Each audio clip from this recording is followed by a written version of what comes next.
वस्तु विनिमय प्रणाली में आपको ये बताया गया कि वस्तु विनिमय प्रणाली क्या है और इसकी कठिनाइयाँ क्या हैं। आज हम आपको वस्तु विनिमय की प्रणाली की कठिनाइयों को मुद्रा ने किस प्रकार से दूर किया है, इसका अध्ययन करेंगे। सबसे पहले हम आज ये जानेंगे कि मुद्रा क्या है। नेक्स्ट चैप्टर मुद्रा ही है, लेकिन यहाँ पर हम केवल इतना जानेंगे कि मुद्रा क्या है। विलियम नैप के अनुसार कोई भी वस्तु जो राज्य द्वारा मुद्रा घोषित कर दी जाती है वह मुद्रा कहलाती है। विलियम नैप ने मुद्रा के बारे में कहा, कोई भी वस्तु है अगर उसको राज्य मुद्रा मानती है तो वह मुद्रा कहलाती है। हार्टले विदर्स ने कहा, मुद्रा वह है जो मुद्रा का कार्य करे। मुद्रा वह है जो मुद्रा का कार्य करे। हार्टले विदर्स का मानना यह है कि कोई भी वस्तु जो मुद्रा के रूप में मानी जाती है, मुद्रा का कार्य करती है, हम उसको मुद्रा कहते हैं।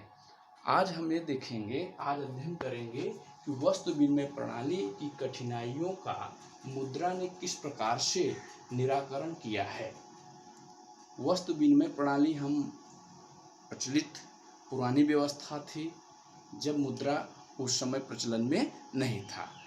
तो मुद्रा द्वारा वस्तु विनिमय प्रणाली की कठिनाइयों का निराकरण।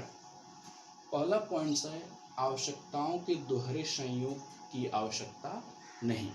जैसा कि हमने आपको बताया था कि वस्तु विनिमय प्रणाली में दो व्यक्तियों का होना आवश्यक होता है और अपनी वस्तुओं के आदान प्रदान करने के लिए दो व्यक्तियों का एक जगह पर मिलना संभव नहीं हो पाता था। ये वस्तु विनिमय प्रणाली की समस्या थी।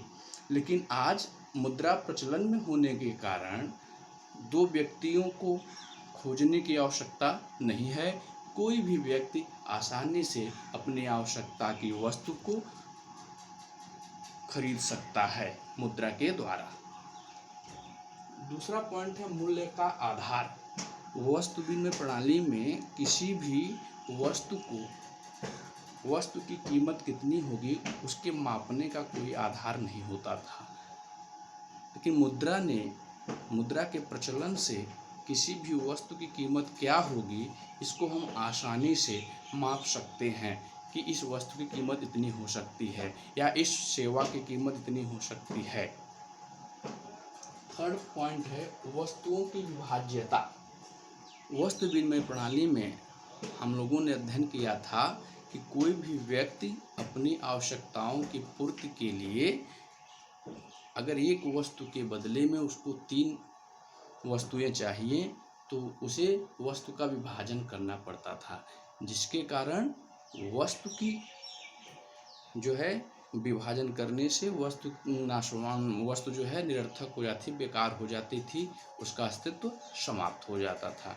लेकिन यहाँ पर अपनी आवश्यकता की पूर्ति करने के लिए मुद्रा के द्वारा हम कोई भी वस्तु आसानी से क्रय कर सकते हैं, विभाजन की कोई आवश्यकता नहीं होती है। धन का संचय। वस्तु विनिमय प्रणाली में वस्तुओं को अधिक समय तक संचित नहीं किया जा सकता था, क्योंकि अधिक समय तक संचित करने पर वो नाशवान हो जाती थी, खराब हो जाती थी, सड़ जाती थी। लेकिन आज के समय में हम मुद्रा के द्वारा किसी भी वस्तु को बेच करके उससे पैसा प्राप्त करके उसे लंबे समय तक संचित कर सकते हैं, इसमें कोई समस्या नहीं होती है। मूल्य का हस्तांतरण।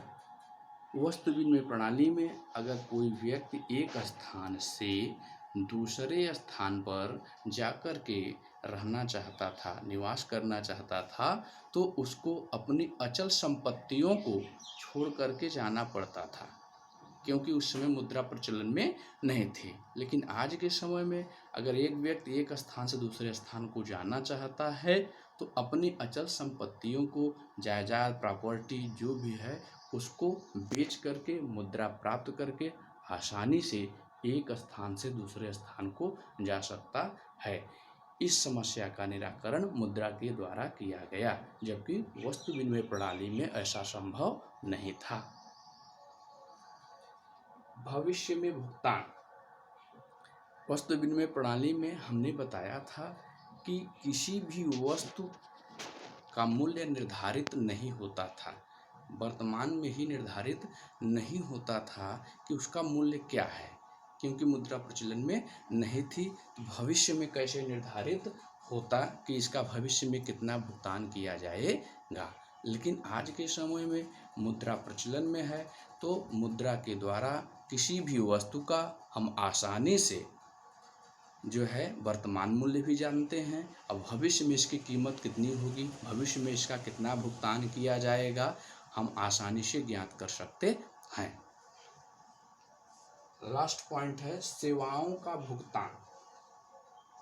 सेवाओं का भुगतान का मतलब यह है कि वस्तु विनिमय प्रणाली में कोई भी व्यक्ति कोई वस्तु आदान प्रदान करता था या अपनी सेवाओं को प्रदान करता था, किसी अन्य व्यक्ति की सहायता करता था और सेवा प्रदान करता था, तो उसकी कीमत उसको नहीं मालूम हो पाती थी कि उसको कितना पारिश्रमिक उसके बदले में मिलना चाहिए, क्योंकि मुद्रा प्रचलन में उस समय नहीं थी। और आज के समय में कोई डॉक्टर है, वकील है, शिक्षक है, अगर अपनी कहीं भी सेवाएं प्रदान कर रहा है तो उसको जो है ये मालूम होता है कि हमको कितना पारिश्रमिक मिलना चाहिए।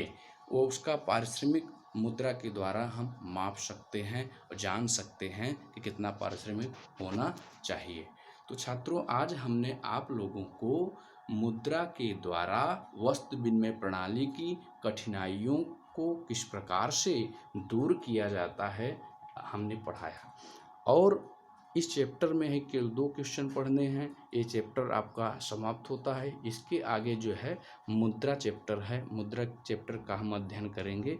इस चैप्टर में कहीं भी कोई समस्या आई हो तो आप जो है अपनी समस्या का निदान 1 दिन पूर्व नोट करा करके कर लेंगे। धन्यवाद।